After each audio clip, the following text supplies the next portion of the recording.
بص يا مامي، دلوقتي احنا عندنا باترنز. يعني ايه باترن؟ الاي اي هي بتعمل باترن اسمه اي، والاي اي هي بتعمل باترن. باترن يعني شكل، يعني حرفين اتنين بيدوني الصوت. اوكي، فهو التاني بيدوني باترن. عندي هنا اي واي واي. طيب هو انا عايز ايه؟ عايز اكمل كلمه ترين، فانت لو سمعتها مني ده ليسننج كويس جدا. يلا ترين، هل هنا تي ار اي واي ولا اي اي ولا اي اي؟ طب ترين هي اي اي، ادي ترين تي ار اي اي ان. طب وهنا بيتش اي اي ولا اي اي ولا اي واي؟ طبعا بيتش اي اي. طب هنا كايت، هتقول لي فيها اي اي، هقول لك صح. يا ترى هم سبلت ولا هم مع بعض؟ لا هم طبعا سبلت. يعني ايه سبلت؟ يعني انا هكتب الاي هنا والاي هنا وهعمل سيركل على دي. اللي بعده سنو، هل هي يو اي ولا او اي ولا او دبليو؟ اللي هي او، طبعا سنو او دبليو. طب واللي بعدها كيوب، طبعا انا عارف ان هي سبلت. يعني ايه سبلت؟ يعني منفصله. يعني اليو هتتكتب في الاول وفي الاخر هكتب الفاينل اي اللي هي كيوب.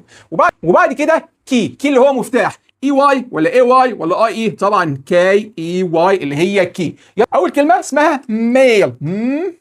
ميل ام اي اي ال. وهنا فيت دبل اي عشان هي لونج، فيت.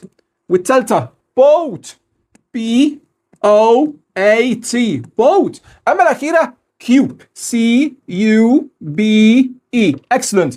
كده احنا خلصنا بيج 10 ورجعنا معاك الستوري في بيج 9، ورجعنا معاك كلمات ديكتيشن وكلمات سورتنج. يعني لو عندك اي سؤال في كوريكت او مباراه كوريكت احنا دايما في مساعدتكم. شكرا ليكم، مع السلامه.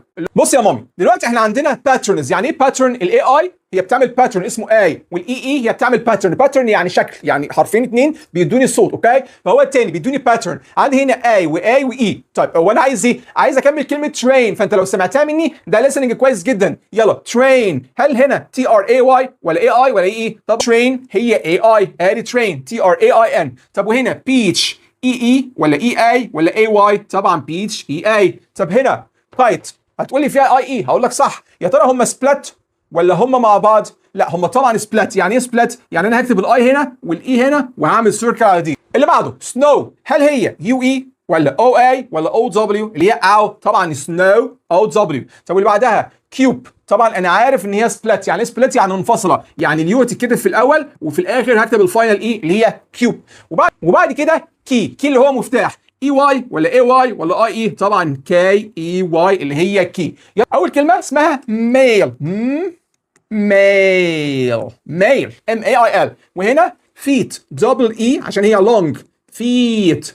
والثالثه بوت، بي او اي تي، بوت. اما الاخيره كيوب، سي يو بي اي. اكسلنت. كده احنا خلصنا بيج 10 ورجعنا معاك الستوري في بيج 9، ورجعنا معاك كلمات ديكتيشن وكلمات سورتنج. يعني لو عندك اي سؤال في كوريكت او مباراه كوريكت